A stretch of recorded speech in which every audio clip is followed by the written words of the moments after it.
이보 리비는 이탈리아에서 가난한 농부의 셋째 아들로 태어났습니다. 하지만 그가 태어난 뒤 얼마 후 가족이 프랑스로 이주해 마르세유에서 자랐습니다. 아버지가 이탈리아 공산당원이었는데 이탈리아에서 득세하던 파시스트당이 공산주의자들을 압박했기 때문이었습니다. 프랑스에 아무 연고가 없었기에 궁핍한 가정 환경으로 11살까지 학교를 다니고 돈벌이를 나서야 했던 그는 처음에는 항구에서 막노동을 하거나 누이의 미용실에서 일을 했지만 그 뒤 뮤직살롱에서 노래를 불렀습니다. 키가 컸던 그는 음악에 대한 뛰어난 본능적인 감각과 브로드웨이 뮤지컬 배우처럼 춤추며 노래하는 특이한 스타일로 인기를 끌었습니다. 제2차 세계대전에 아무리 짙어가던 시기 이보가 파리에서 가수로 자리를 잡아가던 중 당시 제1의 캬바레였던 물랭 루즈에서 6살 연상의 정상 가수 에디트 피아프를 만나게 되고 두 사람은 곧 연인이 되어 같이 살지만 얼마 후 헤어집니다. 이 무렵 이보는 영화에도 데뷔하면서 샹송 가수 겸 배우로도 활동하기 시작합니다. 아버지와 형처럼 이보 역시 공산주의자였는데 1968년 프라하의 봄에 소련군의 무자비한 진압에 회의를 느낀 그는 공산당에서 탈당한 후 배우라는 직업을 통해 좌우파를 가리지 않고 독재 체제에 대항하는 반체제 인사들을 후원하는 데 힘을 쏟았는가 하면 반전 평화운동 그리고 인권운동을 펼치기도 했습니다. 이 때문에 한때 프랑스 대통령 후보로까지 거론되기도 했지만 그는 한마디로 일축했습니다.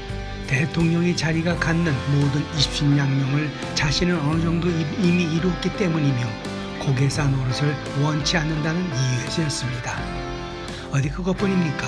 매력적인 프랑스 남자로 알려진 이보는 여성 편력도 화려했습니다. 우아하고 부드러운 이보에 정신없이 빠져든 많은 정상급 여배우들과 연문을 뿌렸는데 셜리 맥클렌을 비롯해 카트린 느드네브, 이자벨 아자니, 마릴린 멀로 등이었습니다. 역시 프랑스 유명 여배우였던 시몬 시녀레도 남편과 이혼하고 이보에게와 평생의 연인이자 반려자가 되어 30년을 살았는데 그의 여성 편력에 마음고생이 심했지만 언제나 그를 변호하고 가정을 지켜냈다고 합니다.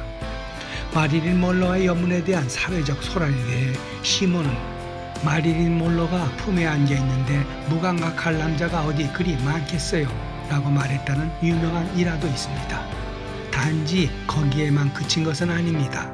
시몬은 그에게 당대의 저명한 작가들의 책들을 읽도록 했으니 첫사랑 에디트 피아프가 그가 가수로서 급성장하는 데 일조했다면 아내 시몬은 그의 지성을 쌓는데 스승이었던 셈입니다.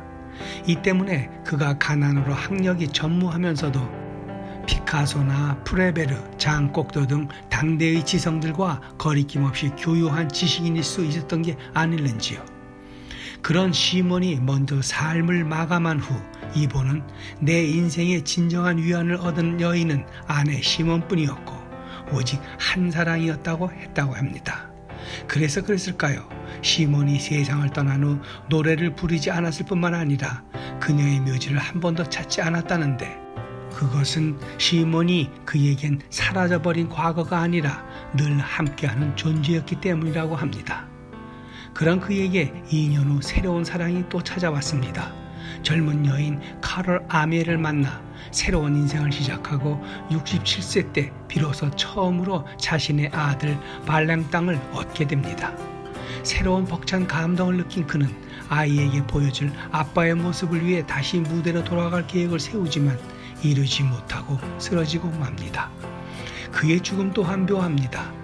그는 영화의 마지막 장면에서 심장마비로 죽는 장면을 연기했던 1991년 11월 9일 그날 밤 진짜 심장마비로 세상을 떠났기 때문입니다. 그가 사망했을 때 프랑스의 모든 텔레비전과 라디오 방송은 정규 프로그램을 중단하고 그가 출연했던 영화와 그의 대표적 샹송 고요를 방송했습니다. 프랑스와 미테랑 대통령은 그는 태어난 곳만 이탈리아였을 뿐 영원한 프랑스인으로 살다간 국민 배우이자 국민 가수였다고 추모했습니다. 여담이지만 이런 그가 세상을 뜬 후 프랑스의 한 여인이 그의 아이를 낳았다며 친자 소송을 내자 유전자 검사를 위해 그의 무덤이 파헤친 적도 있습니다. 결과는 불일치로 판명났지만 살아생전 그의 여성 편력을 말해주는 사건이었던 겁니다. 세계의 연인 이브 몽땅 이야기입니다.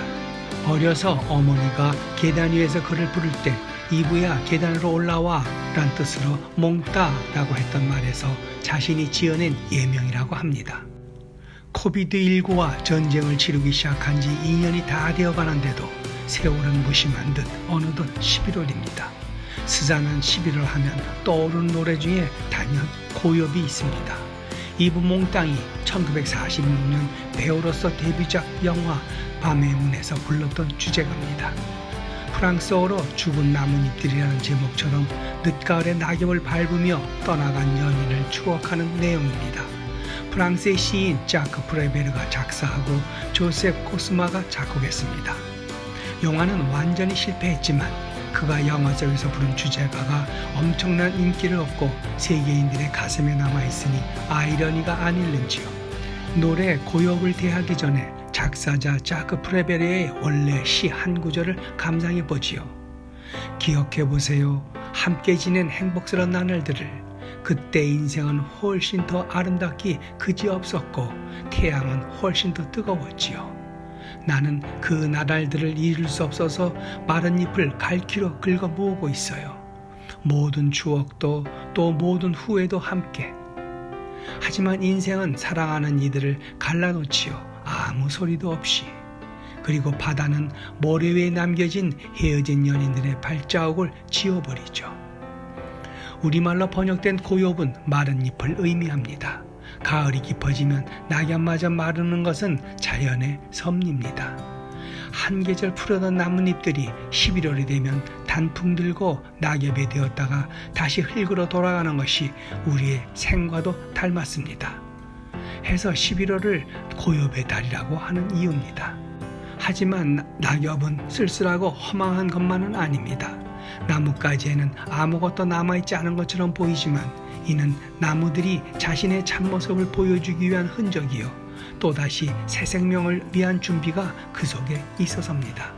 해서 체로키 인디언들은 11월을 모두 다 사라진 것은 아닌 달이라고 하는가 봅니다. 11월을 우리말로 눈마중달이라고도 합니다. 첫눈을 마중 나가서 맞이하는 것을 말합니다. 마중물이 땅속 깊은 곳에 있는 맑은 물을 끌어올리는 것처럼 무언가를 마중한다는 것은 참으로 정겨운 일이 아닙니까? 그러니 11월은 다 지나가는 시간이 아니고 새로운 마중에서 얻게 되는 능동적이고 긍정적인 시작의 의미인 셈입니다. 어쨌거나 그러고 보니 우리에게도 고엽 못지않은 낙엽이 주는 명동의 샹송이라는 추억의 노래가 있습니다. 나뭇잎은 떨어지고 나뭇잎은 흙이 되고 나뭇잎에 덮여서 우리들 사랑이 사라진다 해도 지금 그 사람 이름은 잊었지만 그 눈동자 입술은 내 서늘한 가슴에 있네. 박윤환의 시 세월이 가면입니다. 오늘 영상은 여기까지입니다. 고맙습니다.